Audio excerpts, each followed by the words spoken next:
Well. Back again. Zoo Crew Podcast. I feel like we're being naughty. Our guest I feel like we're being naughty. Somebody's going to get us in trouble. What we're doing.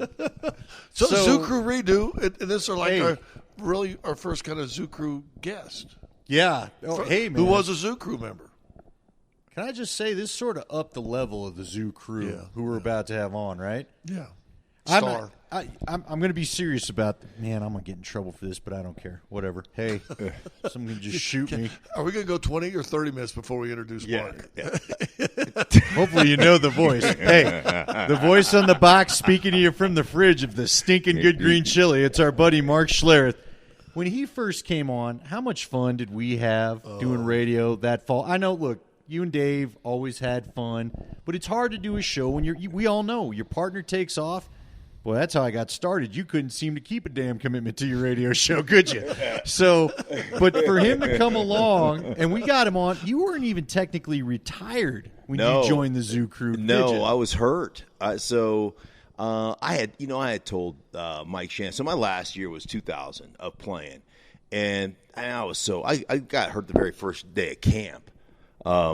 But I went into camp there was something wrong with my knee. Well, there's always something wrong with me, but there was something really wrong with me. But the very first day of camp, I get kind of rolled up on, and at that point, I'm like, how fortunate am I? I'm out of 2-a-days. I'm out of camp, right? I'm just like, we'll go have a little surgery, hang out for 3 weeks, come back and play. It was the land of milk and honey. I was like, this is great.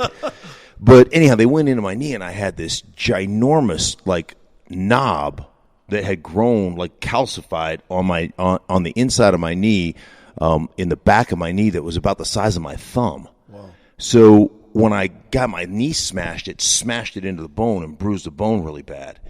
And so when they went in there, they were like, well, we'll just clean it up and see what's in there. They just this gigantic hunk of extra bone that was sticking into the knee joint itself, right? Piercing through the articular cartilage and just screwing up the bone. So be careful using too big of words. Yeah, okay. So they had to take this big hunk of bone out. So they take it out, and I rehab for 3 or 4 weeks. I come back and play the last preseason game, and they're like, "Hey, listen, we're gonna rotate you," because they had drafted this kid named Lenny Friedman, and they're like, "We're gonna rotate you in the first game of the season. We're playing." I don't know, we're playing the Rams. It was we lost 41-38 or something, but we're playing the Rams, and they're like, we're going to rotate you. I was like, bullshit. I rotate. I go, you can either play him or you can play me, but I'm not rotating with anybody. Right. And part of it wasn't even being arrogant. It may come off that way, but I'm like, if I go out of the game after I play the first quarter, I'm not coming back in. So I was just like, I'm playing. And lo and behold, it's the last drive. We're trying to drive, and I put my foot in the turf, and I played great. I put my foot in the turf, and bam, I hit that spot. And I think whatever scab had grown over the top of the back of that area of that bone, just kind of ripped off again. And it hurt like the dickens. And then each week it just got worse and worse. And the crazy thing was, this is year 12, and I was playing as well as I had played in any year. And so I'm like, well, when this thing heals, it's on. I'm going to sign another 3-year deal. I'm playing 15 years. And Mike Ken, you're going to go Mike Ken round. Right, yeah. And then every week it got bad. It got so bad, I ended up giving up. I gave up 3 sacks to this guy from Cleveland who played maybe 6 more snaps in the league after he got done playing against me. He was so bad. But every time I'd hit that raw spot in my knee, my leg would just quit working, collapse. And guys would just, they were drawing straws on the sideline to line up against me. And I was like, this is not good. So I came out, I pulled myself out of that game, and I went and had another surgery, came back for the Oakland game. Say goodbye to Mile High game, right? Yeah. The last one? No. This is way after that. This is 2000. That was 2001. Was to say goodbye to I think. No, because but it was it was week 8. It was trust me, that was to say goodbye to Mile High was 98. No, because remember, Invesco opened in 2001. Yes, yeah, you're right. Before 9/11. Yeah. And Eddie broke his leg. So I remember it because it was the last game of Mile High. We made up shirts Tell everybody about your last play because that was one of the great stories you told me. It couldn't have been the last game because it was like week 10. Well, no, I'm sorry. You're right. But it was the last Raider game. Okay, and saying goodbye to Mile High. And you know what I get confused? When you say goodbye to Mile High, I'm remembering the AFC game against the Jets, and Elway takes the trophy. Yeah. Right. And circles name. That was for a while. That was goodbye to Mile High for a while. Like going, hey, you enjoying these trophies? I'm going to take them with me. Right. We'll see you in 15 years. For sure. Anyhow, I'm playing against Grady Jackson. So I had a surgery. I tried to practice that week. My knee just ballooned up. I had it drained. I had like 120 cc's of fluid taken off on a Friday. You know, we're playing on Monday night. I'm a wreck. It's a wreck, and I'm just like I get my knee shot up and yeah, it just was a mess. It was I get it shot up with a bunch of cortisone and everything else, and I go out to the game and I literally. Like Grady Jackson was the nose guard, man. I come off the ball. We're running like a tight 14-15. I think it was a 14 handoff, tight zone play. And I'm knee-deep in him. And I hit that spot in my knee and just collapsed. And he hit TD. I mean, like 1 yard loss. And I just got up off the ground and I walked to the sideline. And Alex Gibbs is looking at me, my old line coach looking at me like, what the hell are you doing? I'm like, I'm done. 69. Yeah, 69. What you doing? I go, that's it. I'm done. And it was so weird because it was one of those situations where you finally you come to this realization, and you probably did this. It happens to all of us, I think, where I was like, I'm more of a hindrance to this team than I am a help anymore. Like I just can't play and be effective. And so I just walked off the sideline and sat down. And that was it. That was done. The next day, I scheduled a surgery to have another microfracture in my left knee, and just told Mike. I sat down with Mike and go, dude, I'm done. He was like, don't make any decision, and I'll have you back. You can just back up. And I'm like, Mike, I can't back up. And not because I'm arrogant. I can't back up because I couldn't stand on the sideline for 3 quarters and they go, okay, we need you. Mm-hmm. It'd be like sending the Tin Man in there without oil, right? So I was just like, that's it. I'm done. And that was it. That was and then you started doing it with us. Yeah, so that was like week 9 or week 10 or whatever it was. And so then I'm like, I had the surgery, and I'm like, I got nothing to do. And I don't know if it was you. I think it was probably you I was talking to over there at the because facility. you and I did a post-game show. That's right. 1 year before that, right. A couple years before that, we were doing a post-game show. You were saying, hey, Dave is coaching, right, and he's getting ready for the the state final, whatever. Just come in and goof around. Yeah. So that was kind of. We did. Oh gosh, that was kind of the start of my and like I don't know what we did every Friday or something. You were fill in. You started showing up every day. Yeah. Well, for a while, yeah. You were coming in almost every day until 6, and that's when Dave would come back from football. Right. And then you would leave. But at 5, we did the coffee. Oh, yeah. I was hoping we'd come over here tonight. We're going to have our coffee break. And we would sit there for anybody who remembers the old Zoo show with Mark and I.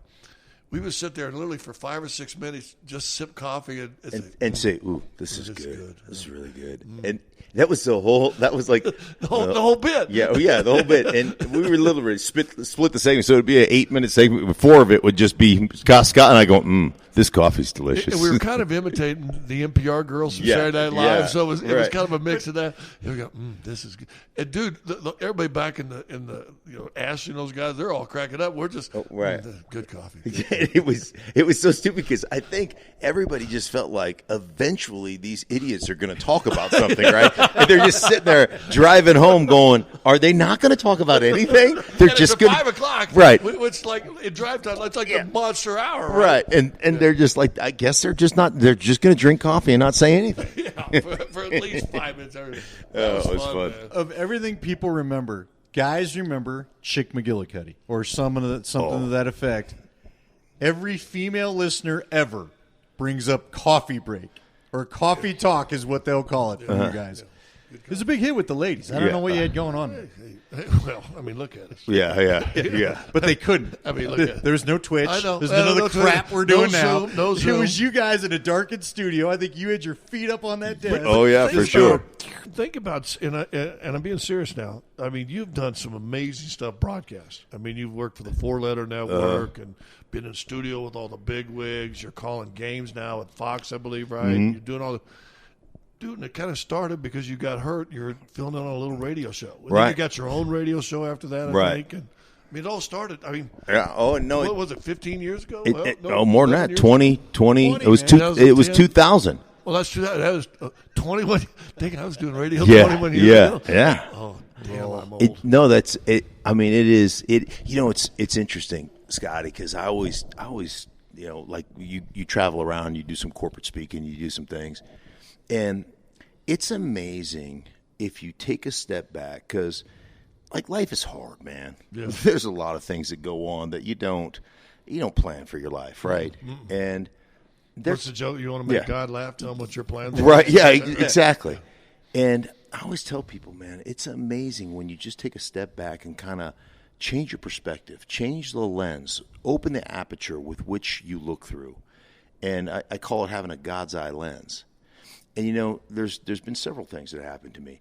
Like, had I not gotten hurt, I was planning on playing another 3 years, right? Right. And it kind of launched me into this broadcasting career that I was like, that's kind of fun, right? This is kind of interesting. I'm having a good time with this. Talking about something you love every day. Right. And so it just is amazing. I go back to, in 1993, I missed half the season.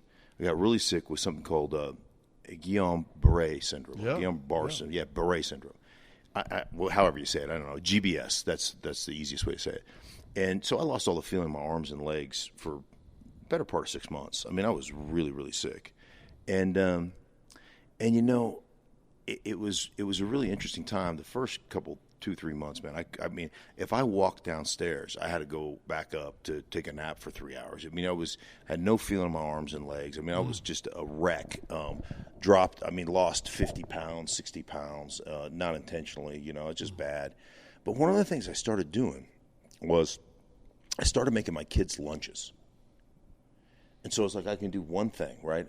I can get down and I can make some lunches. And I just took pride in being like, my kids are going to have the best lunches at grade school, right? And so, that's when I discovered aerosol cheese. The cheese that comes out of the cans. I'm like, this shit's amazing. Like, you spread it on crackers and spread it in celery, and I'm saying I got aerosol cheese all over the place, right? So, aerosol cheese sandwich, But I discovered this. And then I start writing notes to my kids. Like notes on their napkins of encouragement, of whatever it is, right? Some of them were just stupid. Sometimes I'd get up an extra hour early, and I'd write a whole rap. I did a rap to Eminem's I'm Slim Shady, except it was I'm Fat Daddy. And I had the whole rap down. And the craziest thing, this is a couple of years ago, I'm not even paying attention. I go up to my daughter's room, and one of her napkins is hanging on her bulletin board. Wow. From 25 years ago. Yeah. And now my son threw them all away because he doesn't give a crap. But my daughters both kept things that were important to them. And I'm like, it's still a connection point. Right. That would have never happened had I not said, I got to do something. I mean, I may never play again. And at that point, I hadn't made any money. I was like, well, I got this beautiful house. I'm going to have to sell this house, and I'm going to have to move on. And, you could sit there and feel sorry for yourself, or you can say, well, at least I'm going to try to be involved.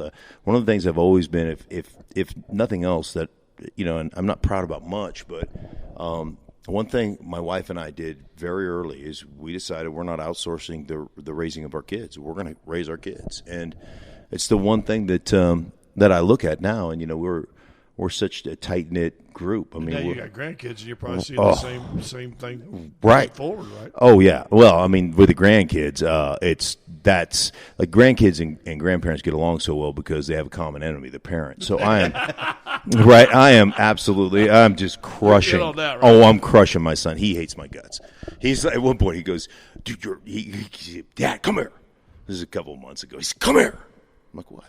He's like, you're circumventing my authority. It's like, I don't give a shit. I'm a grandpa. Yeah, I'm in charge of you. What are you going to do?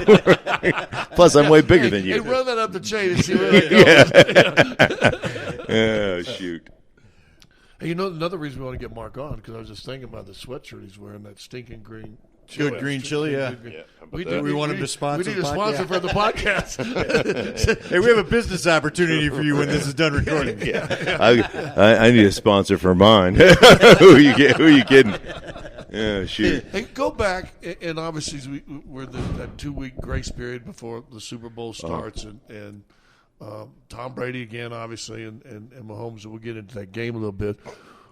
What's your memories from that first Super Bowl to that last Super Bowl you played in? It's amazing how much it changed in just a few short years. Like the preparation, the way it changed. So when I was in Washington, we played Super Bowl 26, and now we were an absolute juggernaut. I mean, we ran roughshod through the league. I think literally, because you had a hell of a running back. Yeah. Riggins still playing with you guys? No, Biner and Gerald Riggs was playing with us, and so we had we started off the season 11-0. We're dominating. I think we had 3 or 4 shutouts in the first 11 games as a defense. I think we still get ranked as. I think even up to last year, USA Today ranked us as the number 1 Super Bowl team in history. Wow. We're the only team to have like a top 5 or 7 offense and a top 5 or 7 defense. I mean, we were truly a juggernaut. Think about this: through 19 total games to a Super Bowl championship, we gave up 9 total sacks as an offense. Ooh. 9. Wow. Which is a record over that. Wow. That number of games. So, I mean, we had this outstanding group. It was a special football team.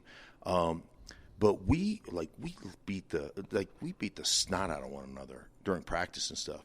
So the first week of the preparation, the first week before we left to go to Minneapolis to prepare for the Super Bowl, first week we went back to training camp practices. Whoa. We're doing 9-on-7 and 1-on-1s, and we're full. I mean, it's so full it's pad. Like 91. 91. 90, yeah. And so it's we didn't put any game plan in. We didn't nothing. We just went back to basics, like hard-nosed football. So then we get, because Joe Gibbs wanted to be as much like a regular week of preparation as possible. So then we get to the site, and we put our first game plan in. We put our installation in base runs, first and 10, second down and 5-, or your base stuff, some of your base passes. We put those in on Wednesday, just like we normally do. Then we put the Thursday stuff in. And Thursday's your biggest, longest day, right? And it's 9-on-7, and we're full pads, and we're like at the Super Bowl. At the Super Bowl, full pads, and we are flying around. And Joe Gibbs whistles it up, calls it up early. He's standing with John Madden, because John Madden's going to do the Super Bowl. And Joe's like, I gotta stop this practice. These guys are going to kill each other. Like we were just hitting, right? And that week was the first time, that Friday, they said no pads. It's the first time all season, first time on any Friday, first time we weren't in full pads, was that Friday before the Super Bowl. And we didn't know what to do. I mean, I'm sure the practice was worthless because we'd never not been in pads, right? We feel naked out here. Yeah, right. So, that we did that. We did our Saturday meetings, and then we got on a bus, and we went 2 hours out of town to some snow village. And we had this hotel, and it was just us sequestered there. No families, no nobody, right? And I'll never forget our Saturday night meeting. Now, Joe Gibbs, I'd never heard Joe utter a cuss word. Joe is one of the most regal people I've ever been around in my entire life. And their defensive line coach had done an interview. And he went through and disparaged our whole offensive line. And he thought he was being funny. Like, it was a joke, right? He's like, Joe Jacoby, that big monster probably goes through the neighborhood and kicks dogs, and Jimmy. So I'll never forget, Joe Gibbs stands up. None of us had read it. We weren't reading the papers, and and there was no social media or anything. No Google. Right. You didn't get on Google and look up an article. And Joe Gibbs gets up and reads it in front, and he is livid. I mean, he is just flush red. And he's like, the Hogs are the backbone of this organization. They have been since the 80s. And this is the most disrespectful. He was livid.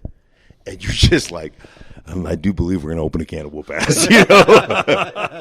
But going to my years in Denver, this is only a few years removed, right? That was 91 and then 97. So it's, 6 years removed.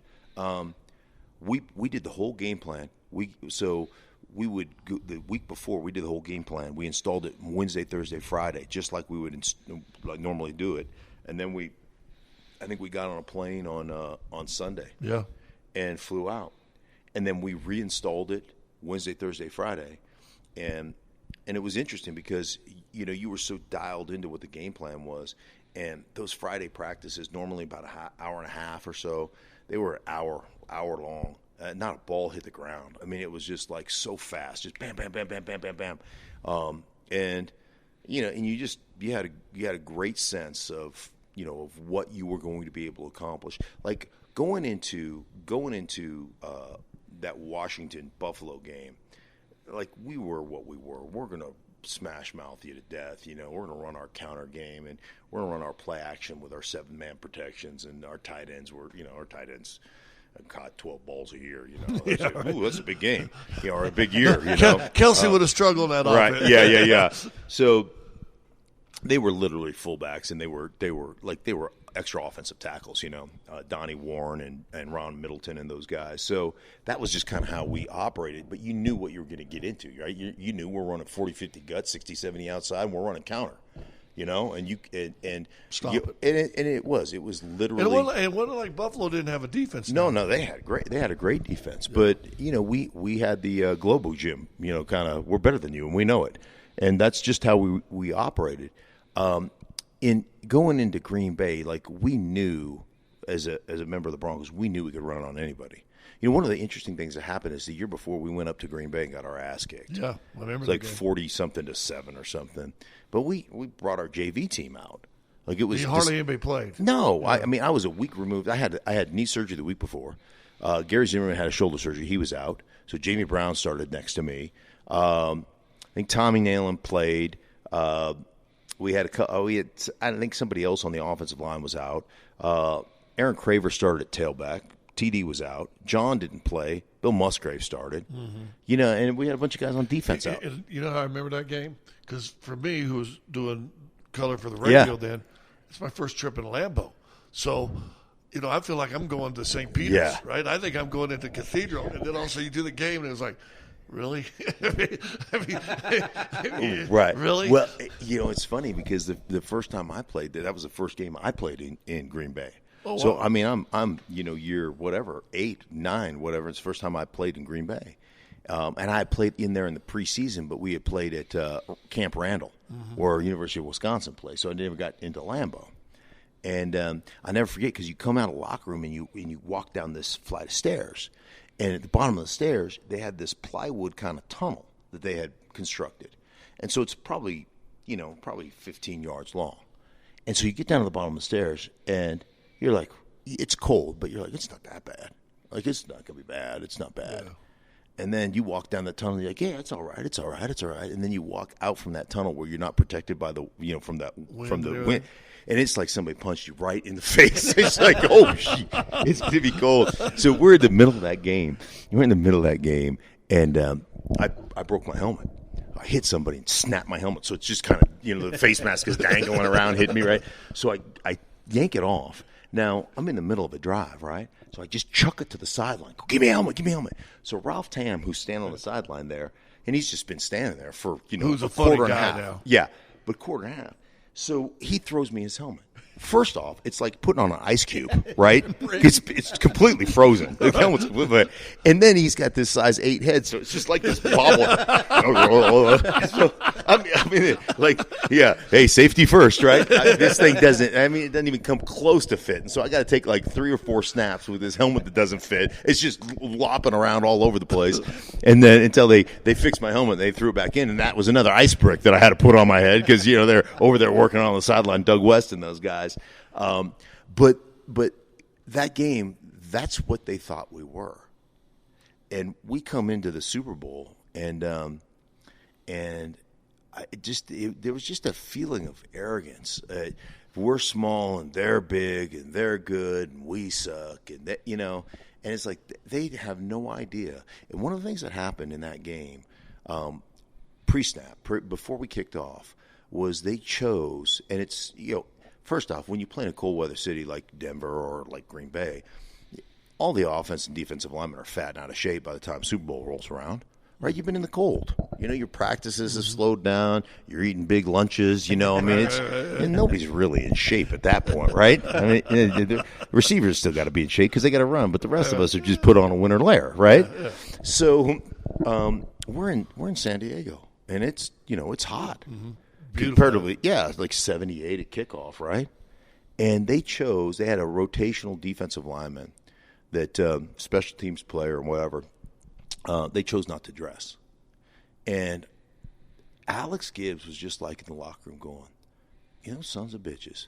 Those arrogant, can you believe they think they don't need a rotation? They think we can't run it on. I mean, it was another one of those things. And Gilbert, by the end of that game, was dead. By the end of the first quarter, I mean, he was tripping over his tongue. So, it was just it's just one of those things that didn't sit well with us. And again, I understand the perspective they had because the thumping they put on us in Green Bay was real. But, again, it was our JV team. And so but those are two of the ways that game changed. And I tell you, one of the other things, and this was one of the cool things about playing for Mike Shanahan, just the coolest things, is that Mike would present something in an offensive team meeting. He'd be like, all right, here's what they're going to do, and we're going to do this, and we're going to just absolutely eviscerate them. Let me show you what they're doing. And so we get into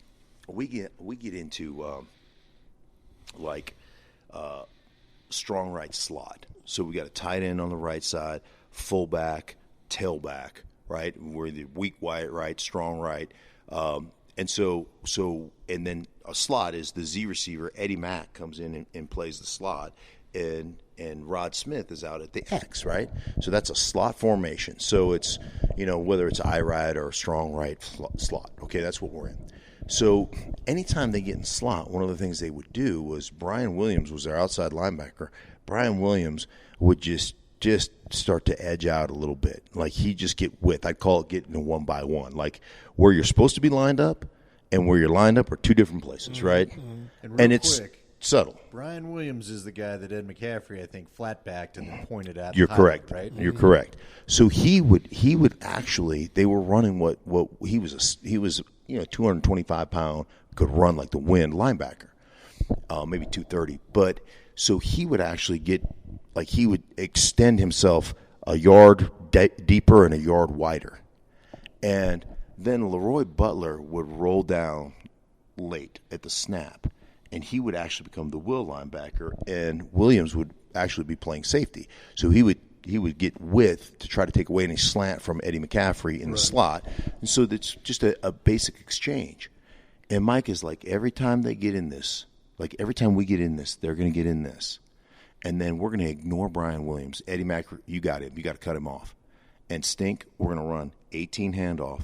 You and Zim scoop and go get Leroy Butler. And then he showed us film of Leroy Butler making every freaking tackle in the backfield. It's second down and 13. It's second down and 14. He's making because nobody ever one time blocked him. And so literally the first time we run it, man, first time we get in, we get in slot right, I right slot, right? We get in it, and sure enough, as sure as I'm sitting here, man, there goes Brian Williams starting to etch out. And I can see, I'm just looking through the top of my face mask, and I can see, here comes Leroy Butler. We scoop it, man, just got a mouthful of the freaking Rydell right into Leroy Butler. Right? He's not expecting it at all. I want to find a hooker. Oh, right. No. Yeah. No, TD. That was the next year. Yeah, that was the next year. TD cuts back, rips off like a 12-yard gain. And we're like, oh, we got him. We got him. I was talking to Brett Favre about this just beginning of the year. A couple, like week 2 or week 3. And Brett goes, did we ever adjust? And I was like, nope. He's like, yeah, shit. Nope, you never adjusted. Yeah, not one time. You know the funny thing about that season that year, now that you've been in the media, you get this. So I was doing the Shannon Sharp show, and we would tape them on Fridays. That's when we went to the arena. You and I would go play darts, and back when they had free chew and stuff. Yeah. And so it's Friday. We're in San Diego at the La Jolla Hotel, Hilton or wherever it was, a Hyatt, and do Shannon. Get back about 2 hours later. Scott, Shannon Sharp interview didn't go down. I said, no, we did it. We did it a couple of hours. Kenny's got it. They sent it down, and the intern back at the station here in Denver didn't hit the right record buttons. No interview. And we're like, oh, crap. I mean, that's a big piece. It's sponsors paid for in the broadcast, the pregame show. We got to ask him to do it again. Oh, my God. We're like, fretting a little bit. It's Saturday before the Super Bowl. We're going to ask him to kind of do this interview. And then we got to go through Red. I can't even remember his name anymore, but Oh, yeah. Fred Gales? No, the redhead dude. Bill Harple. Bill Harple. You got to go through Harple. I got to go through Harpo. Okay. Which was never fun because he loved to put his thumb on us because I think we were the only ones he could put his thumb on. So he'd always squish us. So when we get arranged, we're going Saturday. So we're back in that downstairs in this little convention area. And behind these little sheets or whatever, curtains. And Shannon and Dave and I were going to go to lunch afterwards. So Dave's in there sitting, and we do this interview, and it was 10 times better than the one on Friday. And I don't know what transpired from Friday practice and Saturday because the Friday practice was so good, so sharp, like nothing, like there's not a ball touched the ground. He said that we were in and out of that practice in literally 58 minutes. It was an hour and a half practice that we got done in 58. Like nothing. Like every play was crisp. There was not one mistake. There was not one mental error. Not one ball hit the ground. It's just like we are going to kick their ass. Well, and so he tells us in the interview, he said, dude, I've never been in a practice like this. He said, I'm just telling you, we're going to win this game. There's no question about mine. And he was so confident. Here's the funny part of the story. So we run up with Zappolo, and the three of us are going to go to lunch. And we start telling Zappolo about this interview. That's 97. And all of a sudden, Zappolo goes, he said, dude, and you guys are like 11.5-point dogs or something like that. We opened the week at 13, and we kicked off at 11.5. Yeah. And so Zappolo, this is Saturday, he goes, dude, let's scrape together $5,000. Let's fly to Vegas because we didn't have no apps. Right. Now everybody's got an app. I could have got an app. He goes, let's scrape together $5,000 and we'll get 11.5 points or some crazy odds. And they were dead serious. I ain't got no money. My wife, at least she's gonna save him. But dude, I'm telling you, after that interview with Shannon, I've never been so sure of a team winning a Super Bowl in my entire life. Yeah. Or a game. Yeah. And we're talking about the biggest game in some of those guys' lives, some of your teammates' lives. That is the biggest game they ever played in. I know. And it was amazing because it's San Diego, and it was. I remember I walked out the hotel lobby. Two things. Same trip. Walk out the hotel lobby with a bunch of tickets for my parents and my in-laws and everything, and some dude right there with a wad of cash. Give you $3,500 cash for each ticket. I can't tell you how bad I want to tell my mom and dad to watch it on TV in the hotel room. Hey, come stay in my room. Yeah, my room's really nice. You guys will really enjoy it.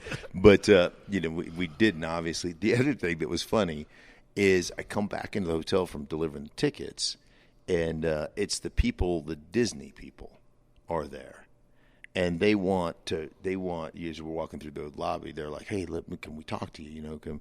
And they wanted me to sign a deal if I'm the MVP of the Super Bowl, I'm going to Disney World.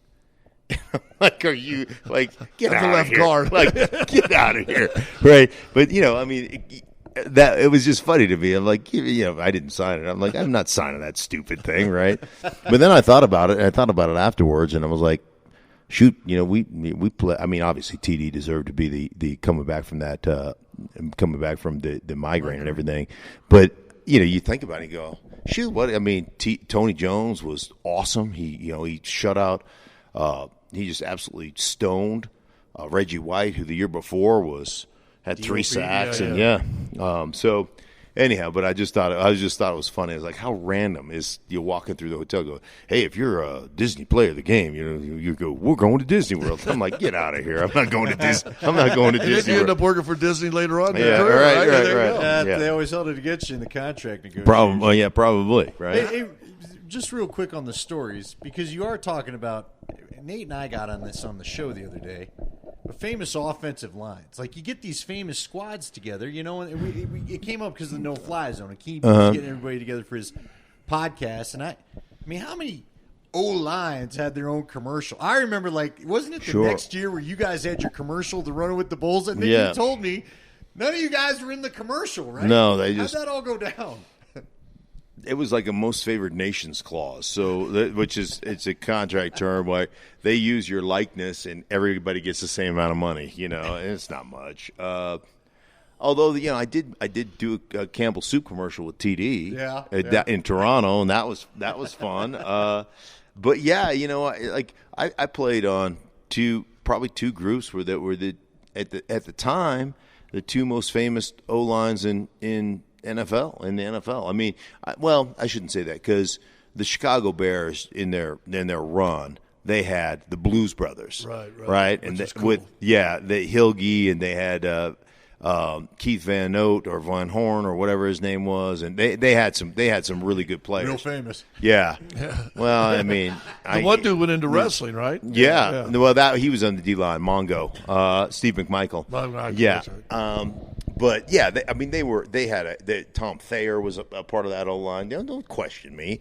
I'm old and I can't remember names. That's not my fault. But yeah, coming into the Hogs and just that kind of like the respect, like how you have to sing as a rookie and all that kind of stuff. Russ Grimm pulled me aside.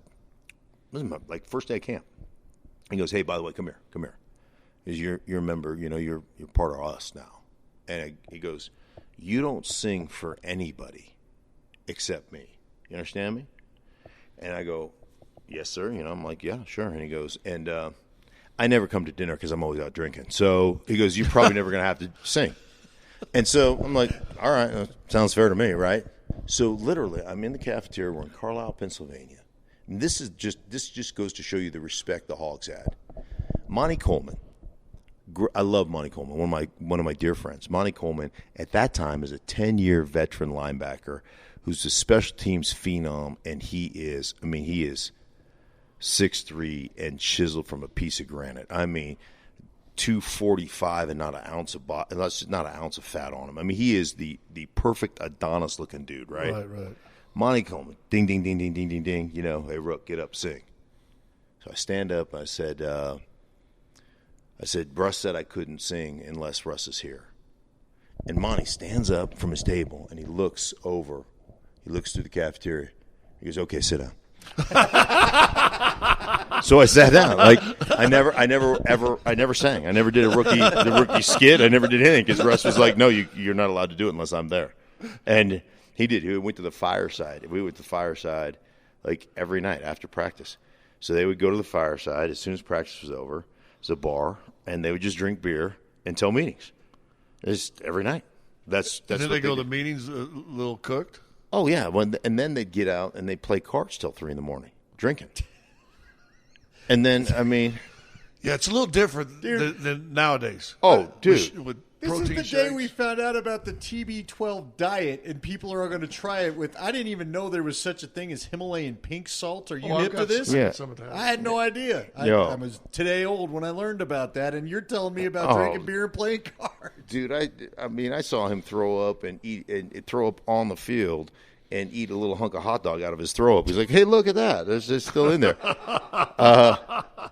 Yeah, Russ is a piece of work. But you know what? When you think about it, and I know we're older, we remember, but the Hogs kind of put Washington on the map. Oh yeah, without question. Yeah, they were. Team. Yeah, they were. I mean, they were special, man. They were just. It was a special, and it was just different. Was it? How it was. It's just a different time. Yeah. You didn't take care of yourself. And the guys didn't have massage therapists and chiropractors, and you just was hyperbaric chambers. Right. We had at the old Redskin Park, we had a shed. It was just the shed where they had fertilizer. I'm sure if you lit a match in there, you'd blow the whole facility up, right? Fertilizer and diesel fuel, and they'd run a heater, and I mean, you'd have black soot all over you. Like, how much black soot from this diesel generator are you sucking in while you're out in the shed? It's 45 degrees out, and everybody's drinking beer after practice. Like, you can't even hear in there. They're playing cards. You're sucking in diesel fumes. Next day, you're out there practicing. You're like, I don't know. I can't catch my wind. But it was a different time. It was a completely different time, and obviously that's why none of us lasted as long.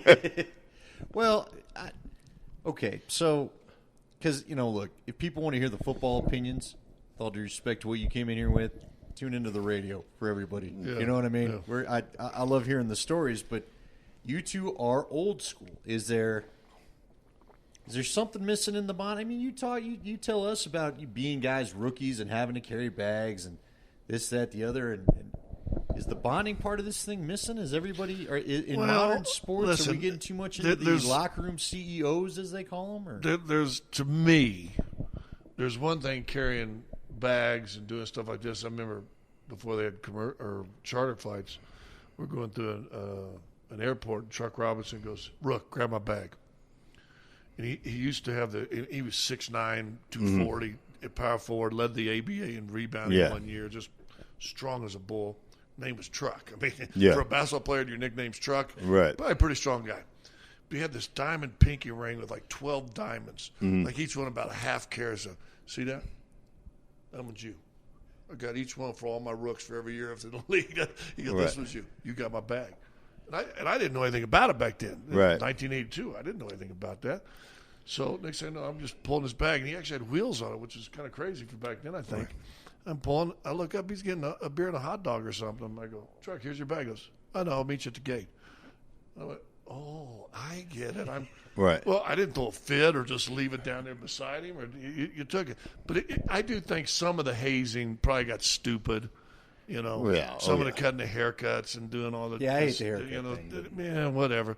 But dude, bringing donuts to the O-line room. Yeah, you should bring donuts to the O-line room. Yeah, that's part of it. Yeah, it was, but it wasn't. It was just part of. It wasn't outrageous. We weren't sticking people with a $8,000 or $30,000 bill, on dinner. Guys are doing that now. Yeah, which is ridiculous. I think the other thing that just makes it really hard, and I think it's hard, man. I think it really is you're a young guy, and I see this, and it's just a problem in general.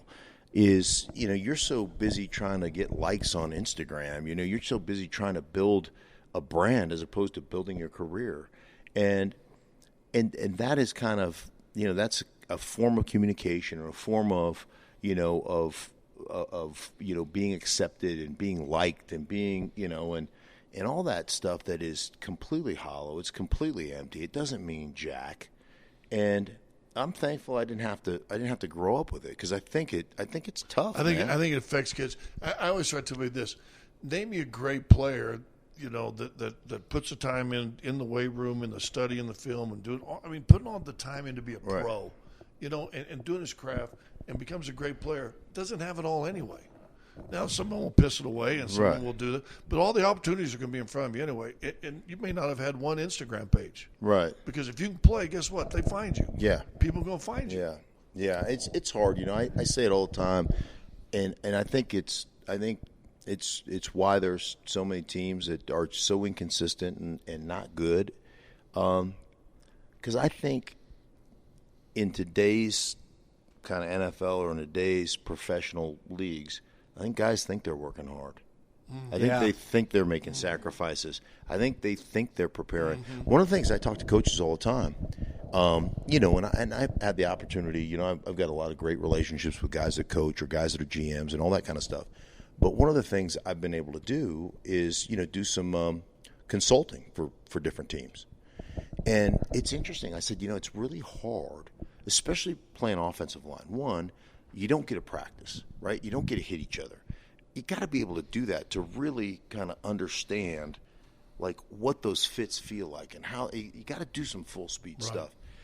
But I was like, one of the things I did here in Denver in 1996 is I went to Mike and convinced him that he should bring breakfast in for us every morning. And he's like, "Oh Lord, here we go. Why do we need to provide breakfast?" And I think Mike paid for it. The Broncos didn't. I think Mike paid for it. Wow. I said, because listen, man, I come in every morning at 5 a.m. Right? I'm the first guy in the building, first player in the building. That's because I do 2 hours of rehab before everybody else gets here, and then at 7 I go in and I watch film from 7 to 9, and the rest of the O-line. Some of the guys trickle in, right? The young guys roll in here 3 minutes before the meeting, throw on sweats, and they're eating an Egg McMuffin from McDonald's. I go, how many young guys do you think that you want to develop into players? Mm-hmm. How many young guys are going to come in there and watch film with me and Zim and Tommy? Like, all of a sudden, is Catfish coming in? All of a sudden, is Trey T coming in? All of a sudden, are we getting a bunch of young guys coming in? Because I'll guarantee you, when we study together, we learn together. And I go, 2 eyes are better than 4, or 4 eyes are better than 2, and 8 eyes are better than 4, and 16 eyes are better than 8. And so when you have it that way, we used to study all together. Now you get it on an iPad, right? Right. And you can literally turn your iPad on, and you can just let it play. Now, they're monitoring. A lot of players don't know that they're actually monitoring how much time you're spending looking at your stuff, right? But you can sit there. There's a difference between watching it and studying it and really getting something out of it. And I'll be honest with you. As a young player, and I studied a ton of film when I was in college, ton of film. But when I got to the NFL, I really realized a lot of times I was just watching it. I wasn't really studying it. Mm-hmm. And when you start to understand shades and alignments and, the difference between 25 front, 57 front, where's the Will backer? Where's he lined up? Is he on the ball? Is he off the ball? Is it 49? Is it, is all these different things that you start looking at. Right. And you're like, where are they lined up? If the Will walks to the end of the line of scrimmage, like you're getting a pirate scent. You can see it. It's 100%. Like all these different things, you start looking. Which way is the safety rotating? Like if you're in a, let's say you're in a front and the linebackers kick over weak. Well, what's going to happen? What's going to happen if they kick over weak? If the Mike backer kicks over weak and he's a man and a half removed from where he's supposed to be, you're getting a strong safety rotation down. Right. Like you start studying, you're like, oh, they kicked over before they're showing the too high safety. They showed it right to the snap. I know he's coming down. So now can we change it to force? Can we turn our fullback that way? Right? Can we get an extra blocker on side you start to understand from positions and where guys are what's going to happen to you. And the only way you really do that is through studying and through having those guys that are veteran players. They're like, hey, what's going to happen here? You're like, well, I don't know. What do you mean what's going to happen? Well, the safety's going to rotate down. How'd you know that? Well, look at how they're kicked over, right? Mm. And you start to study things like that. And now the kids just take their little iPads home, right? They half the time they're just either watching it or it's running while they're playing a video game, so it looks like they're studying. Right. And I'm not saying there's a lot of guys who are truly professionals, but I think as a young player, it'd be really hard to progress as a young player when you're not sitting in there with the rest of the veteran players watching the film together. I'll tell you a funny story. And listen, I was a basketball guy jumping into a football world, and was always different. Now, I respected it. I was lucky that when I played, I got to know Elway a little bit. Mm. And then I think the smartest thing I did is I became friends with the old lineman before anybody else, right? I mean, I was hanging out with you guys all the time, still do the Rod Smith interviews and do all this stuff like that. So, and I would pick their brains, and I would listen to you guys talk, and boom, I'd try to learn stuff, try to absorb stuff. But I don't know the intricacies that you just talked about right there. So I'm sitting in a game one night, and Steve Atwater's not playing, but he's up in the booth. So we say, hey, Steve, put a hat on, blah, blah, blah. And just what you're talking about, guy creeping down, and they're in the too deep, watch the safety cheat in, and he's calling the play. I'm talking while the quarterback's still going, red right. Yeah. Blue well.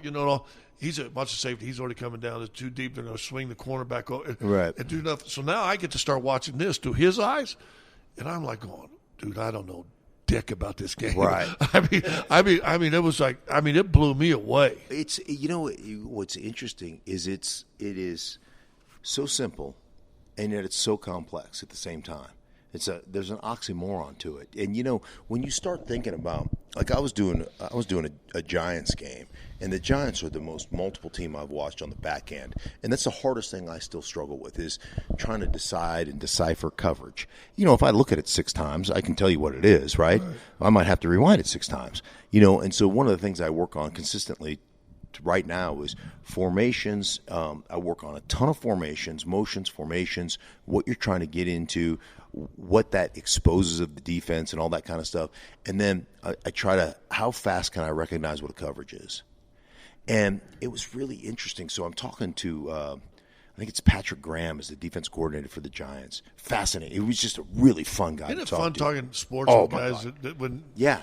But like I'm looking at they're inverting cover 2 on one side and they're rolling. I mean, it's so crazy. And so I'm like, there was a couple coverages, and I talked to Brian. They were playing Seattle, and I talked to Brian Schottenheimer, the offensive coordinator, and he goes, "We couldn't agree." Well, I talked to him about these coverages, like, "Have you ever seen?" And tell me what this was. And he goes, "We had 3 coaches, and we all 3 called it something different. All 3 of us thought it was like that's how complex they are." So I'm asking the D coordinator, the Giants, like, "How do you guys get into this?" He goes, "Here's what I do." He goes, "I teach no concept. I don't teach cover 2. I don't teach quarters. I don't teach cover 3. I don't teach 1. I don't teach 5. I don't teach 6. I teach concepts. If you're the flat corner, if you're the flat defender, not even the corner, the flat defender, this is the depth you want. This is the leverage you want. This is where you want your body pointed toward, right? If you're the curl defender, this is how. If you're the hook defender, if you're the opposite hook, if you're the opposite curl, if you're the opposite flat, if you're the deep third, if you're the deep third safety, if you're the deep half corner, if you're the deep quarter corner, like these are the techniques I want. So I teach every technique to every guy on my defense, even the D lineman. And he goes, and then when I want to get exotic, he goes, I'll call a play. We'll call it whatever we call it. Call it purple, right? And I know in purple the DN is becoming the flat corner. Whoa. Right? And so you've already taught you know what you're supposed to do playing the flat. Concept. So now all you do is get to the flat and play the flat. And so it's interesting because I'm telling you, like it was normally I can get through a defensive tape. So when I break down a tape, I'll look at formation. So like offensive formation, for instance, they come out and it's fly to south right clamp, right? Okay, so all right, fly to south right clamp. Hey, when he says right, do you want to say right? Like Yeah, sure, right. So fly to south right clamp, and they're going to run. Let's call it X stick. Let's call X stick X stick bow is the concept, right? 3-jet X stick bow, whatever. So, all right, I know what we're running. I know X stick, so I know the X is going to run a stick route 6 yard out, and on a stick, you always have a flat underneath it. That's every offense in America, right? If you run a stick, there's always a flat underneath the stick. It's 100%. So now you know. All right, so then if you run a bow concept, the inside receiver on that side, it's a 2x2 formation now because you flew across the formation. The inside receiver is going to run an arrow route, which is just about a 4-yard turnaround, work away from leverage. If you outside leverage, work in, inside leverage, work out, right? And the other outside receiver is running a basic, which is a 12-yard in-cutting route, okay? So that's stick, bow. All right, that's the 2 sides, and that's what you're working on. So I'll write down what the formation is. I'll write down the personnel grouping, right? So if you're in south, you're in 3 wides. You have a south right clamp, so you got a tight end Z, you got an X and an F on the weak side, and it's a single back set. So now you kind of understand what we're in, what we're running, and then I'll write the rundown, what it is. First down and 10. They're in 11 personnel. This is the formation they ran. This is the concept they ran. So, each one of those, you talk about a 65 play, 65 play game. I mean, it takes me 3.5 hours to get through just an offensive tape. And now I go the same way through the defensive tape. And normally I can do the defensive tape a little quicker because I'm looking at the defense. Are they in an under front, over front, 25, 57? What are they running? They run a 4 down, a 3 down front, 35, 30. Like you start to kind of just conceptualize what they're in. And then, you're writing down the big things that happen and what going on. That Giants take took me 4 hours to look at. I must have rewound each coverage 12 times. Look at that. What How do I do that? Yeah. So I mean, and but it's fun for you, and it still keeps you in the game too. Oh yeah. And the thing that's cool is, and you find this because you did the work, right?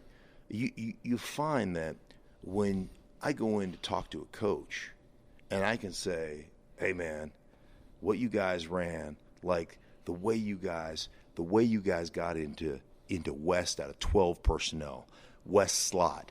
And so, like, I talked to a coach, like, you guys were masterful. Now they're going to tell you everything. Right. You're masterful of dictating coverage through concept. I thought you guys did a masterful job. And I go, you kept getting into West out of 12 personnel. So you got your Y tight end and your F tight end, right? Some people Y and U or whatever you want to call it, but it's Y and F. Yeah, I'm using West Coast terminology, right? So you've got your Y on the line of scrimmage, and your F tight end is in wing formation. And now you run because you're in 2 tights, 2 wides, 1 back. Now you run slot to the other side. So what happens to you in that formation, and it happens 100% of the time pretty much, either you bring, because you're unless you're in nickel, but if you're in nickel, you can see it. You're just going to run it down their throat because they're small, right? So you're in a base formation or a heavy formation, 2 tights, 1 back, 2 wide receivers. You're going to get a heavy match to it. So you're going to get a 2 corner, 2 safety type of defense, right? So if that corner flips over to the Z receiver, you're in man 100% of the time, right? Corner's over. It's man. So now you're like, okay, I've got one-on-one with the safety on one of my tight ends out here. We're in man coverage. I got man on the outside, right? If they leave a corner on that side, it's 100% zone. If they leave a corner on the 2 tight end side. And now what you say is, oh, you're going to leave a corner over there? Yeah, we're going to make him defend the run. We're going to run at his little ass, right, with one of our tight ends. And we're going to try to scramble his brains. And so, you get into talking to coaches and go, oh, I thought you guys were great with this 2 weeks ago. And then they're like, oh, shoot, you watched the the game. Like, you watched the coaches' film. Yeah. Did you see what we did with the da-da-da-da-da? Right? And then I'll get coordinators to be like, hey, watch out for we're going to put our fullback. We're going to put our backup offensive guard in at fullback, and we're going after so-and-so, and we're going to – and they'll start talking to you that way because they respect the fact that you put work in. That you studied. Yeah. You paid attention, and that you can speak their language. I mean, shit, I'm in the off-season right now. Every day I do 2 hours worth of either film study or just kind of concept study. Can I? And I know we're regressing. I know Andy's ready to get going, and I apologize. I want to digress just a little bit because you said the word fullback. How good was Howard Griffith on your teams? He's great. For some reason, I just loved him, and the fullback's hardly used. I know Cleveland used it, probably a handful of other teams. Right. But I missed that. I missed that kind of football a little bit. Yeah, there's a few teams that really believe in it. The West Coast teams, the Cleveland of the world, the Minnesota Vikings of the world, the San Francisco 49ers of the world. Theirs is really unique because Juszczyk is such a versatile player. Mm-hmm. And you think about in that offense, the F can be the third wide receiver, the F can be the fullback, the F can be the movement tight end, right? So anybody can play that position. It's just depending on, are we in 12 personnel, 21 personnel, what personnel are we in, who's the F, right? And you start thinking about not only do those guys have to know where they are, they're the adjusters in the formation, they're the motion guys and the shift guys, but now all of a sudden you're running across the formation and you got to eyeball and ID the defense and figure out who you have to block while you're in motion across the formation. Like, who do I got on this? Where am I inserting? Am I inserting between the guard and center? Am I inserting between the guard and tackle? Am I inserting outside the tackle between them and tight end? Like, all these different things. And it's like it's incredibly, like I said, complex. And yet at the same time, it's just really simple. Everybody does it. It's how you disguise it anymore, right? Yeah. And some teams don't want to get – some teams, like if you look at the Rams don't have any – like they want to be – now they've changed a little bit because they've done a lot more 12 personnel recently, more two tight end stuff.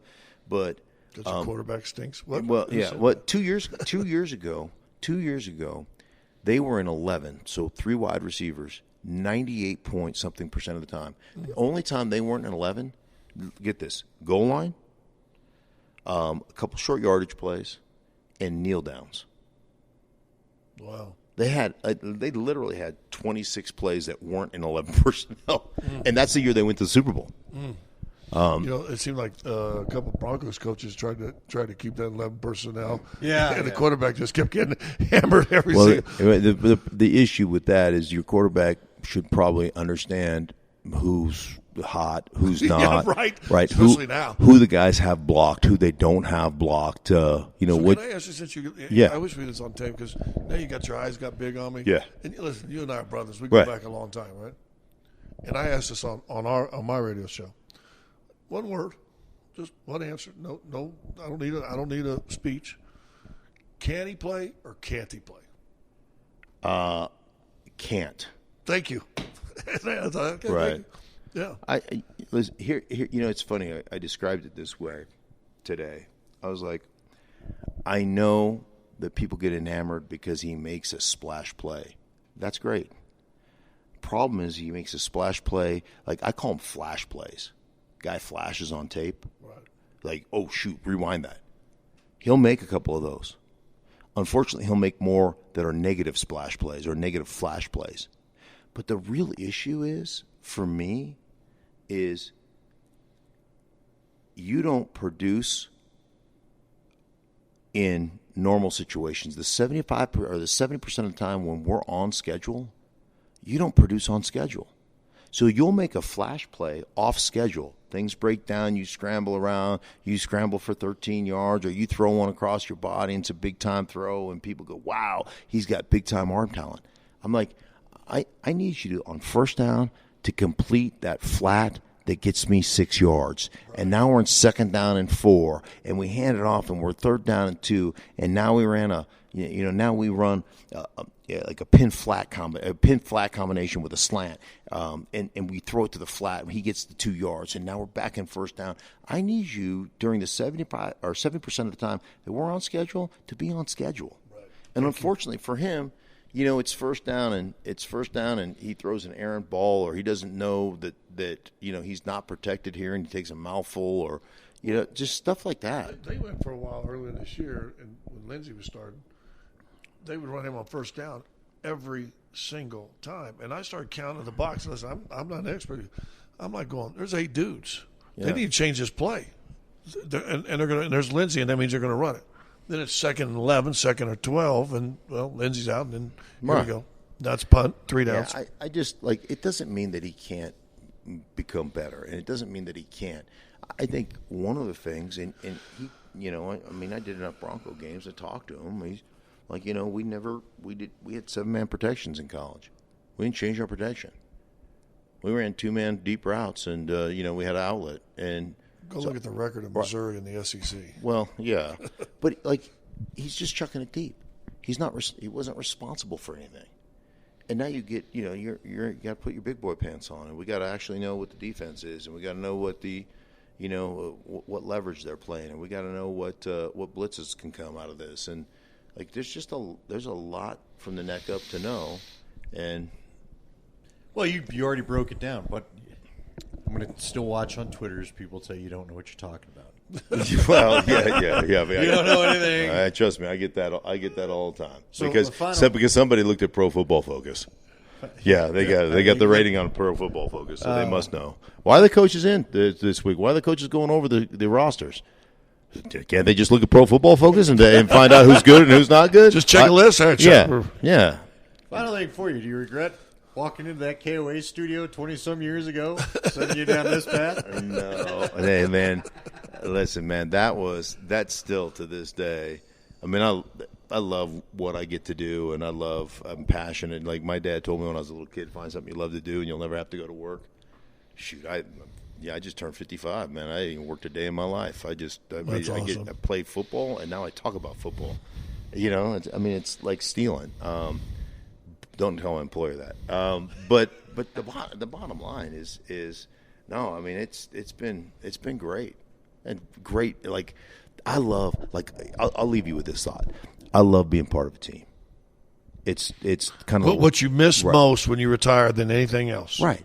And I just like I love being part of a sports team. I love like that camaraderie. I love the sacrifice you have to make for one another, and I've never lost that.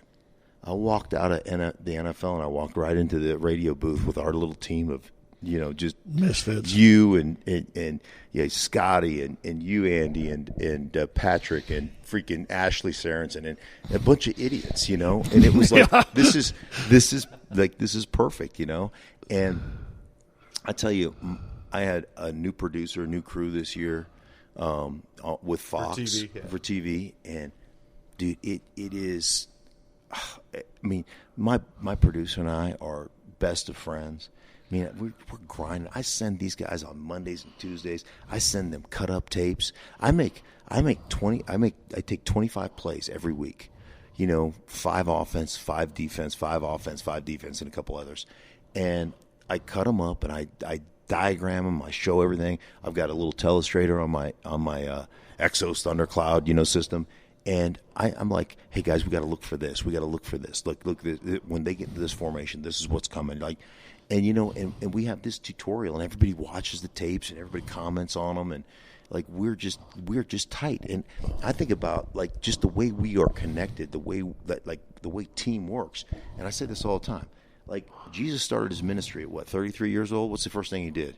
He grabbed 12 dudes, right? Right. He said, I need my 12. I need the guys. I need my team. And let's go change the world. And that's I just love being a part of a team. And so whether it's Fox or my radio show, Mike and I mean we're so tight. It's just fun, man. It's just a good time. There's room on the podcast. I'm just saying this team is. Hey, we could combine the two podcasts and get the Huff to work for us too. Well, there you go. Well, the Huff doesn't work for anybody. Well, Mama. Yeah. He works for Mama now. Yeah, that is a good point. Stories on that. Yeah, he's the only guy I've ever known to take a week off for his own birthday. He's had fake COVID 7 times. All right, well, we'll see who gets a call from the big boss first when this hits the interwebs. But thank you for joining. He just won't tell anybody. He just won't tell anybody. Don't tell anybody. Don't pass this along. Just put it out there. Yeah, no, just keep it. I told the people on Twitch, we're going to break the rules. Check in tomorrow. Yeah. Okay, well, good. That's all we know. All right. Somebody's going to tweet it out. This isn't going to. Hey, this is just old friends getting together. Having coffee. That's right, baby. We should have done this earlier in the day and had some coffee. Oh, that would have been great. Right. I only drank 15 cups today. That's all I got. Well, I went to my urologist, and all the lists you can't eat, and he said, coffee's fine. I went, because I ain't going to stop that. No, right. I had a kidney stone this year. It better not be coffee. You? Oh, I had 2. Did you? 12 and an 8.5. Yeah, thank you. I feel like somebody stuck a sword in my back right to my stomach. Oh, my gosh. I tell you what. Passed them both. Yeah, it's not pleasant. I haven't had. The last one I had was Gary Zimmerman's. I missed Gary Zimmerman's Hall of Fame induction. With a kidney stone? Yep, with a kidney stone. I was supposed to leave that morning. Go to Cleveland. When it hits you, it hits you. Woo, I spent the rest of the day in the hospital. The rest of the next day, trying to pass that damn thing. Missed the induction. I watched it on television. Well, I didn't get it passed. I had a little sleeping gas. So I guess I could count as a surgery, so I get one closer to you. Right.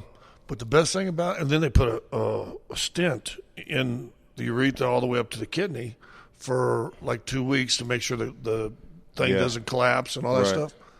Best part, getting that thing pulled out. Because they clean you up nice. Yeah. Oh, I'm telling you. You said you got a spot. I'm like sitting there. Hey, just soap and hot water. take your time. I asked them to knock me out when they removed mine. Because it was like there was shrinkage. It was like the surgery. It was snowing in the room I did the surgery in. Yeah, it was actually snowing. I was like, it's not really. Normally, it's not. It's really cold. The sprinkler system went off. I was off. Yeah. All your tough guy stories. Just remember, Vic Fangio coached one of those. All right, that'll do it. Yeah. Say goodnight, Patty. Night, Patty.